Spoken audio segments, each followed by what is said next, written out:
అందరికీ నమస్కారం అండి. ఈ రోజు మనం గుమ్మా ప్రసాదరావు గారు రచించిన నింగి నేల అనే ఓ చక్కటి కథను విందాం. ఇక కథలోకి వెళ్దాం.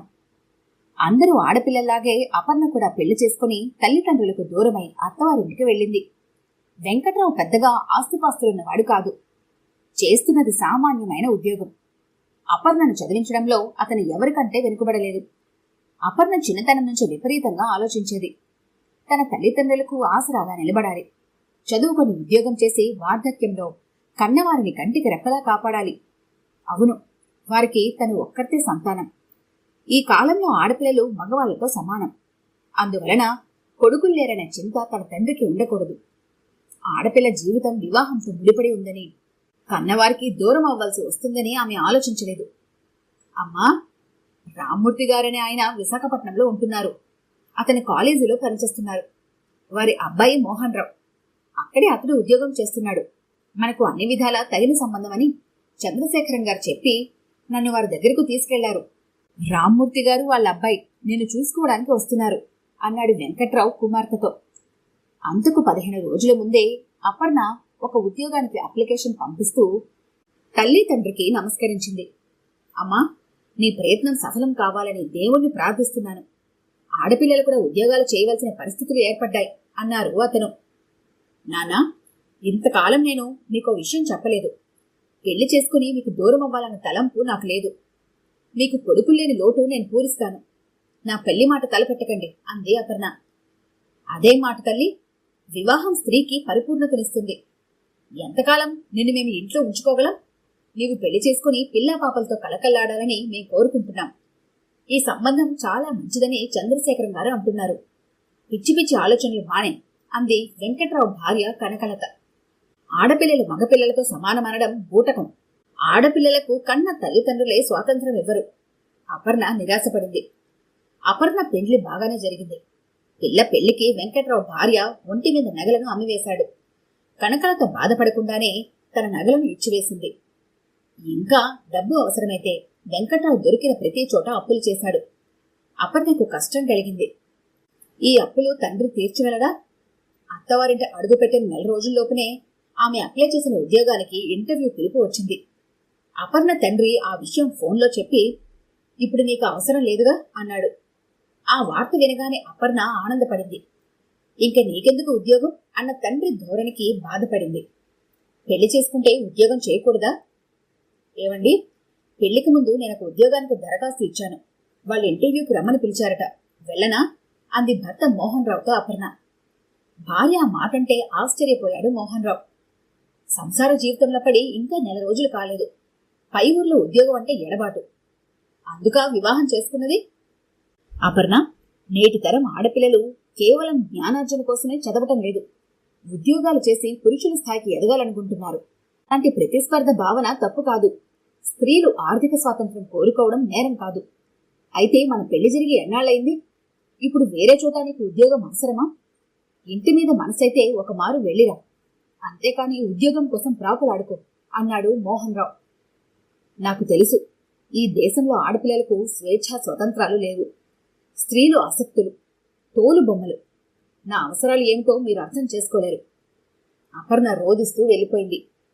అపర్ణ జీవితం ఒడిదుడుకులు లేకుండా సాగిపోతుంది. అత్తమామలు ఆదరణకు కొదవలేదు. భర్త అనుకూలుడు. ఒక వివాహిత స్త్రీ ఇంతకంటే వేరేమి కోరుకుంటుంది? అయినా ఆమెలో తీరని ఆవేదన గూడు కట్టుకుంది. తన ఆశలు అడియాసలయ్యాయి. తన ఆకాంక్షలు అటకెక్కాయి. తను తన కన్నవారికి ఎలాంటి సహాయము చేయలేకపోతున్నది. వాళ్లు ఆర్థికంగా చితికిపోయారని తెలిసినా ఉపేక్షించి ఉండవలసి వస్తున్నది. ఇది ఆత్మద్రోహం కాదా? అపర్ణ పరిపరి విధాలా పరితపించేది. కాలచక్ర గమనంలో 2 ఏళ్లు వెనక్కి వెళ్లిపోయాయి. అరవింద్ ఆ ఇంట్లోకి ప్రవేశించాడు. వాడి బోసినవ్వులు, చిన్నారి చేష్టలతో ఇంట్లో వాతావరణం మారిపోయింది. మోహన్ రావుకి తండ్రినయ్యానన్న ఉత్సాహం, ఆ స్థితిలోనూ అపర్ణ సంతోషాన్ని వారితో పంచుకోలేకపోయేది. ఏమీ చెయ్యలేకపోతున్నానే అన్న బాధ, ఏదో చెయ్యాలన్న కోరికల మధ్య ఊగిసలాడుతున్నది. కూతురికి కొడుకు పుట్టాడని తెలిసిన వెంకట్రావు దంపతులు వచ్చారు. వాళ్లకు 2 పూటల నుంచి భోజనం పెడితే వారి దుఃఖం తీరేదా? నీవు పుట్టిన సంగతి విని మీ అమ్మమ్మ తాతగారు ఆనాడు వచ్చి నీ మెడలో చిన్న గొలుసు వేశారు. మేము ఉన్నాం. చిన్నమెత్తు బంగారం కూడా ఇవ్వలేకపోతున్నాం అంటూ వారు వాపోయారు. ఉంది అపర్ణ. ఏ సమస్యకైనా పరిష్కారం ఉండి తీరుతుంది. అయితే నువ్వొక విషయం గుర్తుంచుకోవాలి. ఇప్పుడు నీవు నీ కన్నవారికి పరాయిదానివి. నీవు సంపాదించి వారికి సహాయం చేయాలనుకున్నా అందుకు ఎన్నో ప్రతిబంధకాలు ఉంటాయి. ఇది నా డబ్బు, నా ఆర్జన అని వేరు చేయలేవు. నీ భర్త అనుమతి లేనిదే దానిని ఖర్చు చేయలేవు. తెగించి చేస్తానంటే మనస్పర్ధలు తప్పవు. ఆడది అలాంటి పరిస్థితిలో ఏకాకి అవుతుంది. అంటాకుముళ్ళు సామెత తెలుసుగా. పురుషులకున్న స్వేచ్ఛ గృహిణులకుండదు. నీ పరిస్థితికి నేను జాలి పడగలను, అంతకు మించి నేనే సహాయము చేయలేను అంది అపర్ణ స్నేహితురాలు సువర్ణ. ఆడపిల్ల అయిన కారణంగా కన్నవారు కష్టాల్లో ఉన్నా కళ్ళు మూసి కూర్చోవాలా? నా బుర్రకేం తోచటం లేదు అంది సువర్ణ. సువర్ణ, క్షణం క్రితం నువ్వేమన్నావు? ఏ సమస్యకైనా పరిష్కారం ఉండి తీరుతుందనేగా. నువ్వు నాకొక సహాయం చేయాలి అంది అపర్ణ. నీ భర్త వివేక్ మంచి పలుకుబడి కలవాడు. నాకేదైనా చిన్న ఉద్యోగం ఇక్కడ ఇప్పించగలడా? నీ సహాయాన్ని నేను జన్మలో మర్చిపోను అంది అపర్ణ. నీవు ఉద్యోగం చేస్తే వీళ్ళు అభ్యంతరం చెప్పకపోవచ్చు, కానీ ఆ డబ్బును నీ కన్నవారికి పంపుతానంటే వారు ఒప్పుకుంటారా? దీని వలన నీవు శ్రమపడడమే మిగులుతుంది. ఆలోచించుకో అంది సువర్ణ. సువర్ణ, ముందు ఉద్యోగం దొరకాలిగా, ఆ తర్వాత ఏం జరుగుతుందో అన్న ఆలోచన ఇప్పుడెందుకు? సాయంత్రం 5 గంటల వేళ అపర్ణ వీధి గుమ్మంలో నిలబడి భర్త రాక కోసం నిరీక్షిస్తుంది. ఆమెకి ఒక వంక ఆనందంగానూ వేరొక వంక భయంగానూ ఉంది. సువర్ణ మాట నిలబెట్టుకుంది. తనను ఉద్యోగంలో చేరమంటూ ఒక ప్రైవేట్ కంపెనీ నుంచి ఈ మధ్యాహ్నమే ఆర్డర్లు వచ్చాయి. భర్తకు ఇంతవరకు తాను ఉద్యోగ ప్రయత్నాలు చేస్తున్న విషయం చెప్పకుండా గోప్యంగా ఉంచింది. ఇప్పుడు అతనికి విషయం చెప్తే సంతోషిస్తాడా లేక మండిపడతాడా? ఆ ఇంటి పరిస్థితులను దృష్టిలో ఉంచుకుంటే ఆమె ఉద్యోగం చేయవలసిన అవసరం లేదు. నీవు ఉద్యోగం చేయడం నాకు ఇష్టం లేదని అతనంటే మరి ఆలోచించలేకపోయింది అపర్ణ. ఇంతలో మోహన్ రావు వచ్చాడు. అతని చేతిలోని బ్యాగ్ అందుకొని అతని వెనక నడవసాగింది. అతని కాళ్ళు చేతులు ముఖం కడుక్కొని రాగానే ఉద్యోగం దొరికిన విషయం చెప్పాలి అనుకుంది. అయితే అంతలోనే ఇంటి ముందు ఆటో ఆగింది. ఎవరా అని వెనుతిరిగి చూసింది. అందులోంచి దిగిన సువర్ణ అతని భర్త రంగనాథంని చూడగానే ఆమె పై ప్రాణాలు పైనే పోయాయి. వేరొక సమయంలో తనకు ఉద్యోగం ఇచ్చినందుకు కోటి కోటి ధన్యవాదాలు చెప్పి ఉండేది. వాళ్లు రాగానే ఆ విషయం వాళ్లే ఎత్తుతారు. అప్పుడు తన భర్త ఏమనుకుంటాడు? వారిని చిరునవ్వుతో లోపలికి ఆహ్వానించాలని వెనుతిరిగింది. అంతలోనే మోహన్ రావు ముందుకొచ్చి రంగదాం దంపతులను సాదరంగా లోనికి తీసుకువెళ్లాడు. అపర్ణ గారు, మీరు అదృష్టవంతులు. మంచి ఉద్యోగం దొరికింది. ఈ సాయంత్రమే ఆ కంపెనీ ఎండీ నాకు ఫోన్ చేసి చెప్పాడు. మీకు ఆర్డర్లు అందాయా? మోహన్ రావుకి అర్థం కాలేదు. తన భార్యకు ఉద్యోగం దొరకడం ఏమిటి? ఆ విషయం ఆమె తనతో చెప్పనే లేదే. ఏమండి, సువర్ణ నా చిన్ననాటి స్నేహితురాలు. చిన్నప్పటి నుంచి నాకు ఉద్యోగం చేయాలన్న కోరిక ఉందని ఆమెకు తెలుసు. మేం నీకు ఉద్యోగం ఇప్పిస్తామంది. సరేనన్నాను. ఇవాళ ఆర్డర్లొచ్చాయి. మీకు చెప్పాలనుకుంటూ ఉండగా వీళ్ళొచ్చారు అంది అపర్ణ. తప్పు చేశానన్న భావన ఆమెకు కలిగింది మొదటిసారిగా. రంగదాం దంపతులు కొంతసేపు కూర్చొని కాఫీలు త్రాగి వెళ్ళిపోయారు. అపర్ణకు ఉద్యోగం దొరికిందని విన్న మోహన్ రావులో ఎలాంటి ప్రతిక్రియ లేదు. ఎక్కడ ఉద్యోగం, జీతమెంత అనే మౌలిక ప్రశ్నలు కూడా అతను వేయలేదు. ఆ తరువాత అపర్ణ ఉద్యోగపు ఆర్డర్ కాగితం భర్త చేతికిచ్చి, క్రితంసారి సువర్ణ మన ఇంటికొచ్చినప్పుడు చిన్నతనం నుంచి ఉద్యోగం చేస్తానని ఉవ్విళ్ళూరేదానివని, మరి ఎందుకు చేయడం లేదు అని అడిగింది. ఉద్యోగం గురించి నేను సీరియస్గా ఆలోచించలేదని చెప్పాను. నీకు చేయాలనుంటే చెప్పు, మా వారు మంచి కంపెనీలో ఉద్యోగం వేయిస్తారు. మీ వాళ్ళకి ఏమైనా అభ్యంతరమా అంది. నాకు అప్పుడు ఉద్యోగం చేస్తే బావుండనిపించింది. మా వాళ్లకు అభ్యంతరం ఉండదనే అన్నాను అంటూ చెప్పుకుపోతోంది అపర్ణ. అలా అన్నావా? ఆ మాట నాతో ఎప్పుడూ అనలేదే. మా అమ్మ పెళ్లికి ముందు ఉద్యోగం చేసేది. పెళ్లి కాగానే మానేసింది. మా అక్క నాకన్నా ఎక్కువే చదివింది, కానీ ఉద్యోగం మాట తలపెట్టలేదు. మా ఇంట్లో ఆడవాళ్లు ఉద్యోగాలు చేయడం ఎవరికీ ఇష్టం లేదు, ముఖ్యంగా నాకు అన్నాడు మోహన్ రావు. అపర్ణ భర్తకు నచ్చ చెప్పాలని ప్రయత్నించింది. ఒకవేళ అతను కాదన్నా తను చేస్తుంది. అవకాశం వచ్చింది. తల్లిదండ్రుల రుణం తీర్చుకోవాల్సిన బాధ్యత తనకుంది. కొంతకాలం అతను ముభావంగా ఉంటాడు, కోపగించుకుంటాడు. తను వాటన్నింటినీ సహిస్తుంది. అత్తగారికి చెప్పింది. వాడికి ఇష్టం లేని పని ఎందుకు చేస్తావు? పైగా ఇప్పుడు నీకు చెంటాడున్నాడు అంది ఆమె. అపర్ణ నిరసనను ప్రకటించింది. ఆ రాత్రి భోజనం చేయలేదు. పిల్లాడు ఏడుస్తున్నా పట్టించుకోలేదు. చివరకు అత్తగారే దిగివచ్చారు. ఆ పిల్ల అంతగా ఆరాటపడుతూ ఉంటే అభ్యంతరం ఎందుకు చెప్తావు? ఉద్యోగం చేయాలన్న ఉబలాటం ఉంది. 4 రోజుల్లో సాధక బాధకాలు తెలిస్తే అప్పుడు ఉద్యోగం మానేస్తుందిలే అంటూ కొడుక్కి నచ్చజెప్పింది. అయిష్టంగానే ఒప్పుకున్నాడు మోహన్ రావు. అపర్ణ ఆనందానికి నేరం లేవు. తెల్లవారుగానే లేచి ఇంటి పనులు చేసి పిల్లాడి పనులు చేసి డ్యూటీకి వెళ్లేది. తిరిగి సాయంత్రం రాగానే పనిలో మునిగిపోయేది. మోహన్ రావు తన అసమ్మతిని అయిష్టాన్ని ప్రదర్శించడానికి కొత్త మార్గాలను అన్వేషించాడు. ఆఫీసు నుంచి రాగానే తల్లి పెట్టిన టిఫిన్ తిని కాఫీ త్రాగి స్నేహితుల ఇళ్లకు వెళ్లి చాలా రాత్రైన తర్వాత ఇంటికొచ్చేవాడు. పిల్లాడి ఏడుస్తున్నా చేరదీసేవాడు కాదు. భార్యతో మాట్లాడేవాడు కాదు. ఇలా కొంతకాలం తను ప్రవర్తిస్తే భార్య తనను అర్థం చేసుకుని ఉద్యోగం మానేస్తుంది అనుకున్నాడు అతను. ఇలా ఎంతకాలం కొనసాగిస్తాడు?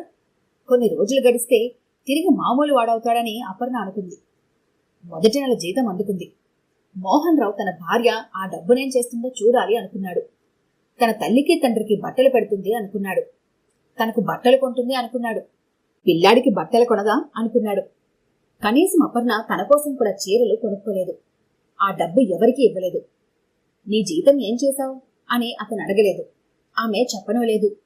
మరో 2 నెలలు గడిచిపోయాయి. ఇంతకాలం ఉపేక్షిస్తూ వచ్చిన మోహన్ రావుకి మరి ఉండబట్టలేదు. ఇంటి అవసరాలను కూడా భార్య పట్టించుకోవటం లేదు. అపర్ణ, మన ఇంట్లో ఉన్న ఫ్రిడ్జ్ మా నాన్నగారు 10 ఏళ్ల క్రితం కొన్నారు. అది పాడైపోయింది. రిపేర్లకే ఎక్కువ డబ్బు అవుతుంది. కొత్తది తీసుకుందామా అన్నాడు. ఆ మాట నన్నడగాల అంది అపర్ణ. నీతో కాక మరెవరితో చెప్పను? నా దగ్గర అంత డబ్బు లేదు. ఓ 10,000 ఇవ్వగలవా అంటూ అడిగాడు. నా దగ్గర చిల్లి గవ్వలేదు. నెలలా నా జీతం డబ్బు మా నాన్నగారికి పంపిస్తున్నాను. నా పెళ్లికి అతను బోలెడప్పులు చేశాడు. కూతురిగా నా బాధ్యతని వారికి డబ్బిస్తున్నాను అంది అపర్ణ. ఇంకేం మాట్లాడలేకపోయాడు మోహన్ రావు. అపర్ణ, నాకు వేరే చోటుకి బదిలీ అయింది. 15 రోజుల్లో వెళ్ళిపోవాలి. ఇప్పుడైనా రిజైన్ చేస్తావా అడిగాడు. అతడు కావాలనే ట్రాన్స్ఫర్ చేయించుకున్నాడు. ఇది ఒకందుకు మంచిదే అయింది. మా అమ్మకు ఒంట్లో బాగుంటం లేదు. కొంతకాలం పాటు వారికి ఆడ సహాయం కావాలి. నేను ఆ ఊరికి ట్రాన్స్ఫర్ చేయించుకుంటాను అంది సంతోషంగా. అంటే నీకు భర్త, నీ సంసారం కన్నా నీ తల్లిదండ్రులే ముఖ్యమా? నీవు నీ రాబడిని ఎవరికి ధారపోసినా నేను నిన్నేమీ అనలేదు. వాళ్ల కోసమని నువ్వు వేరే చోటుకు వెళ్ళిపోతావా? మరి నీ తల్లిదండ్రులే నీకు ముఖ్యమనుకుంటే పెళ్ళెందుకు చేసుకున్నట్లు? ఇద్దరూ వాదించుకున్నారు. నేను శాశ్వతంగా తెగదెంపులు చేసుకోవడం లేదు. మీకు మీ అమ్మ నాన్న అంటే ఎంత గౌరవమో నాకు అంతే. మీరు వారిని కంటికి రెప్పలా చూసుకుంటున్నారు. అదే పని నేను చేస్తే తప్పేముంది? తప్పులేదా? కన్నవారి కోసం నీ సంసారాన్ని వదులుకుంటావా? అంతగా వారి మీద నీకు అభిమానం ఉంటే వారిని ఏ వృద్ధాశ్రమంలోనో చేర్చు.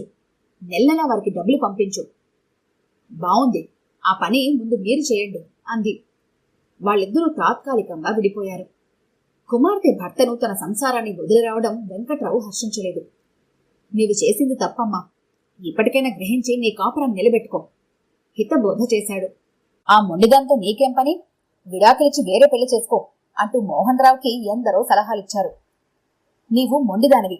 తల్లిదండ్రుల మీద నీకు ఆదరాభిమానాలు ఉండొచ్చు, కాని ఇంత బరి తెగిస్తావా అంటూ అపర్ణ పెళ్లికి కారకుడైన చంద్రశేఖరం చెప్పి చూశాడు. మొండితనం పనికిరాదు. మేము నేడు ఉంటాం, రేపు పోతాం. ఆ తర్వాత నీవు అక్కడికే వెళ్తే ఆదరిస్తారా వాళ్ళు? జీవితాంతం భర్తను విడిచిన దానివన్న ముద్రతో ఎలా జీవించగలవు అంటూ తల్లి చెప్పింది. ఒక కొడుకు తన కన్నవారిని కంటికి రెప్పలా చూసుకొనగా లేనిది అదే పని ఒక కూతురు చేస్తే నేరమా? నేను మొండిదాన్ని కాను అనుకుంది అపర్ణ. సువర్ణ వారిద్దరిని కలపాలని ప్రయత్నించింది. తన మరిది పెళ్లి విషితో ఇద్దరినీ కలిసి రమ్మనమని ఆహ్వానం పంపింది. రంగదాం మాట తీసేలేక మోహన్ రావు అపర్ణ దగ్గరికొచ్చి పెళ్లికి నాతో వస్తావా అని భార్యను అడిగాడు. అపర్ణ వెంటనే బయలుదేరింది. వారిద్దరినీ ఒకే చోట చూసిన వెంకట్రావు దంపతులు పొంగిపోయారు. రంగదాం, సువర్ణ కూడా ఆనందించారు. మాటలకు గౌరవం ఇచ్చారు. మీరిలా కలకాలం కలిసి ఉండాలన్నదే మా కోరిక అన్నారు వాళ్ళు. కాని వారు తలచినది సాధించలేకపోయారు. ఒకరు నింగి అయితే మరొకరు నేల. అవి రెండూ ఒక చోట కలిశాయనే భ్రమ కలుగుతుంది. నింగి నేలకు దిగలేదు, నేల నింగి మీదకు ఎక్కలేదు. ఇప్పుడు అపర్ణ మోహన్ రావుల కలయిక అలానే ఉంది. మరి ఈ కథ కనుక మీకు నచ్చినట్లయితే లైక్ చేయండి, షేర్ చేయండి. మరిన్ని ఇంట్రెస్టింగ్ కథల కోసం మా ఛానల్ని తప్పకుండా సబ్స్క్రైబ్ చేసుకోండి.